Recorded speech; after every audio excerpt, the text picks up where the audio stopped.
तो आज से कुछ समय पहले, मतलब 1 साल पहले, मैं और मेरे ऑनलाइन दोस्त रोज की तरह किसी फालतू चीज पे आर्ग्यूमेंट कर रहे होते हैं कि क्यों हाथी कूद नहीं सकते, और कैसे अगर तुम कंबल से पैर बाहर निकाल के सोते हो तो कोई मॉन्स्टर या चूड़ैल आके तुम्हें कच्चा चबा जाएगी, पर अगर तुम पैर अंदर करके सोते हो तो तुम्हारा कोई कुछ नहीं करेगा।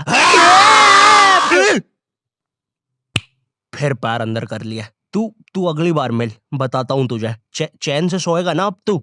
ले तेरा लाइट ऑन कर दिया, अब ठंड में बिस्तर से उठना पड़ेगा। ले तेरा पंखा भी ऑन कर दिया अब तो ऐसी किसी बात पे आर्ग्यूमेंट चल रहा होता है, तो उसी बीच न जाने मेरे दिमाग में क्या आता है और मैं बोलता हूँ, तुम लोग अच्छे लोग हो, हमें मिलना चाहिए। ये सुन के भैया सन्नाटा मच गया। हाँ क्या बोला तूने? आयु तुझे पता है ना ऑनलाइन दोस्त कभी मिल नहीं सकते। इनफैक्ट ऑनलाइन दोस्त जैसी तो कोई चीज ही नहीं होती, हम सब तो रोबोट है। आयु तू हमारा दोस्त हो ही नहीं सकता, हम जा रहे हैं। फिर उन लोगों ने एक दूसरे के गले में हाथ डाला और न जाने क्यों गुस्से में डोरेमोन का थीम सॉन्ग गाने लग गए, वो भी तमिल में।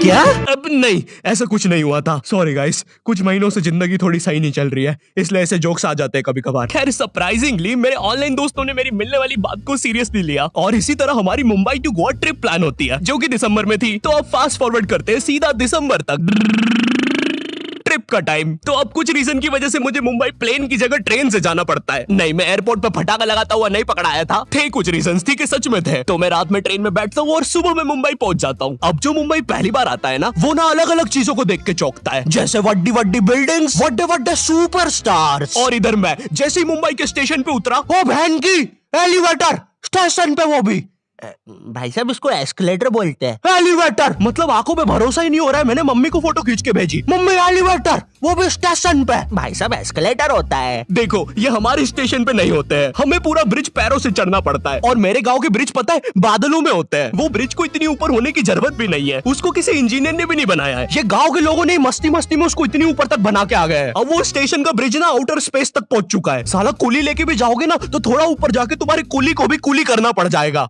भाई साहब कुली करना पड़ेगा। अरे किया तो है तुम्हें। अरे आपको नहीं, मुझे कुली करना पड़ेगा। रुको, कुली। हाँ जी भैया, इन्हें ऊपर तक छोड़िया हो यार। अरे पागल हो क्या मियाँ, ऊपर तक जाना है तो स्पेस सूट किधर है तुम्हारा? और ऑक्सीजन सिलेंडर लेके आए कि नहीं? ऊपर ऑक्सीजन बहुत कम है, हम लोग क्या बहुत ऊपर खड़े हैं मियाँ। देखो यहाँ से वो माउंट एवरेस्ट भी दिखता है। देखो आज की रात तो हमें ये सीढ़ियों पे सो के गुजारनी पड़ेगी। ऊपर पता नहीं कहाँ के खूंखार जानवर घूमते हैं। और सबसे जरूरी बात, हम लोगों के बीच में मैं सोऊंगा। मुझे मुंबई से अपने स्टेशन जाने में 10 घंटे लगते हैं और फिर अपने ही शहर के स्टेशन से घर जाने में 6.25 महीने। अब तुम बोलोगे नॉट योर टाइप, तो बहुत ही विलेज पीपल है। हाँ तो ठीक है, हूँ मैं, नहीं होते हमारे यहाँ पे एक्सलरेशन। भाई उसको एस्केलेटर। वीडियो को आगे बढ़ाते हैं। मुंबई जाने से पहले मुझे ऐसा लगा था कि वहाँ पे सब लोग मचाएंगे, येड़े चाले सीधे चाले, इस तरीके से बात करते होंगे। तो मैं भी ना फुल रेडी था। मैं स्टेशन से बाहर निकला और एक ऑटो रोका। तो सबसे पहले तो मैंने अपनी ट्रेन में खरीदी हुई 24 कैरेट आइस डायमंड चेन आगे करी। मैंने 20 रुपए में खरीदी थी, आगे अपना टाइम आएगा भी लिखा था, क्योंकि मुंबई में थे यार, थोड़ी अमीरी दिखनी चाहिए। कौन है अंबानी? है किधर रहता है वो? है क्या उसके पास ये? तो वो ऑटो वाला पूछता है किधर जाओगे? इधर मैं फुल मुंबई के स्वैग में। क्या बोलते ऑटो वाले? चाचा अंधेरी चलोगे क्या? चलो ना, मचाते ना अंधेरी में चल के। अंधेरी में तुम उजाला लेके आओ। ऑटो में क्यों बैठे हो? लैम्बोर्गिनी लाओ। ये अंधेरी में तुम आओ।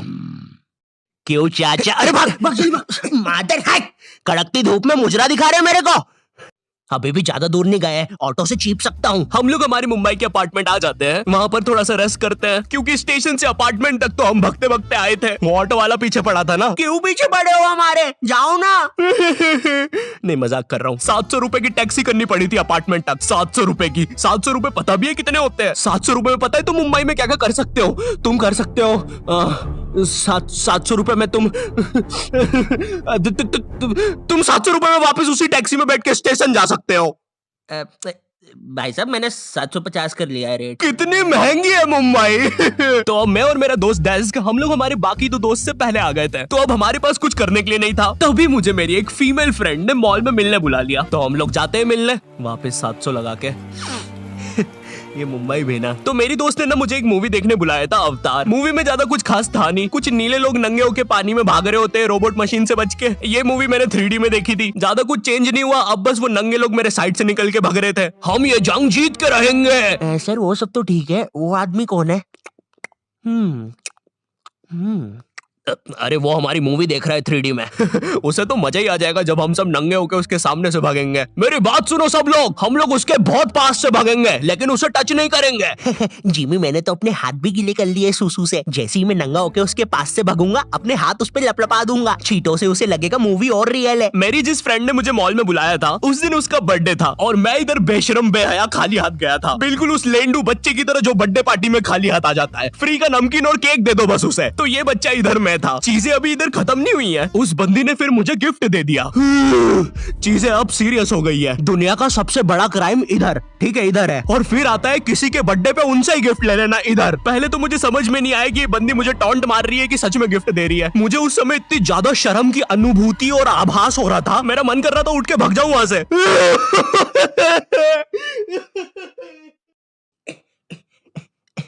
अरे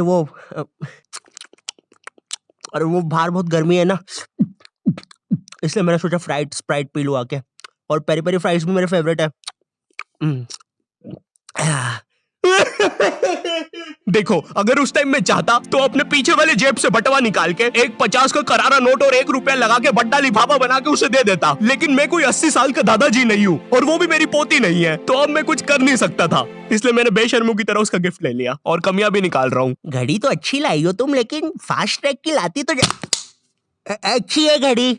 इस ट्रिप पर ना हमारे बहुत ज्यादा पैसे खर्च हो गए थे, इतने कि मैं अपने बेसमेंट वाले बच्चों को खाना तक नहीं खिला पा रहा हूँ। चुप रहो, मैंने कहा ना नहीं मिलेगा खाना। आप पैसे के लिए India number 1 opinion trading app Probo पे क्यों नहीं जाते? हाँ, आप बस यहाँ पे यस और नो का आंसर देके लाखों में पैसे कमा सकते हो। प्रोबो एक ट्रस्टेड ऐप है जिस पर 1 करोड़ से भी ज्यादा यूजर्स हैं। यहाँ पर क्रिकेट, फाइनेंस, एंटरटेनमेंट और कई सारी कैटेगरीज में क्वेश्चंस है। जैसे अभी T20 सीरीज में इंडिया वर्सेस आयरलैंड में कौन जीतेगा? इंडिया ही जीतेगी। तो मैंने यहाँ यस दबा के क्वांटिटी स्लाइडर को बढ़ा दिया। अब अगर मेरा ओपिनियन सही होता है तो मुझे रियल कैश मिलेगा। अरे लेकिन विराट कोहली भाई, मैंने आपको कब पकड़ा? यहाँ तुम गूगल पे, पेटीएम, यूपीआई की मदद से आराम से 24/7 विड्रॉ कर सकते हो। ओ बाय द वे मैं पुलिस हूँ, तुम्हारे बेसमेंट की जानकारी मिली थी और प्रोबो का लिंक डिस्क्रिप्शन में है। डाउनलोड करने पर हम सभी को 25 रुपए का वेलकम बोनस भी मिलेगा, तो अभी जाके डाउनलोड करो। रात तक मेरे बाकी दोस्त भी आ गए थे, तो फिर हमने मुंबई की फेमस जगह, अरे वहीं जहाँ सब लोग जाते हैं घूमने के लिए, वहाँ घूमना स्टार्ट कर दिया। लेकिन जब तुम तुम्हारे दोस्तों के साथ रहते हो तुम्हारे दिमाग में मस्ती रहती है। तो एक मॉल में हमें एक सांड वाला झूला दिखता है। अब उसे देख के एक 21 साल का मैच्योर आदमी क्या करता? पापा बहुत बीमार है, बहन की भी शादी करवानी है, मुझे लगता है सांडू मैं तुम पे घूमी घूमी करने के लिए थोड़ा बड़ा हो चुका हूँ। लेकिन मेरे 21 साल के दोस्त ने क्या किया? घूमी घूमी। अब यहाँ एक सांड को दूसरे सांड पे चढ़ता हुआ देख हमें भी मस्ती छूटी। हम भी भाग के वो झूले के पास, भैया और तेज चलाओ, भैया और तेज, भैया और चलाओ तेज। मैं मुंबई में एंग्री प्रास से भी मिला था। उन्होंने मुझे अपनी बिल्ली से खेलने दिया था और अपना मास्क भी पहनने दिया था। अच्छा चलो मास्क मैंने बिना पूछे पहन लिया था, कैमरा फुटेज में तो आ ही गया हूँ मैं वहाँ पर अपने मैनेजर सौरभ भैया से भी मिला था। हम लोग मुंबई में लास्ट में जुहू बीच पर गए थे। वहाँ पर सब कुछ बढ़िया था, ठंडी ठंडी हवाएं चल रही थी, सब कुछ बढ़िया था। लेकिन फिर आसमान में कहीं से उड़ने वाली बंदर प्रजाति छा गई। ये बंदर प्रजाति फुग्गे की बनी थी। मेरा नाम है बुबली बंदर, मैं इंसानियत पे कब्जा करने आया हूँ, तो चुपचाप अपने घुटने।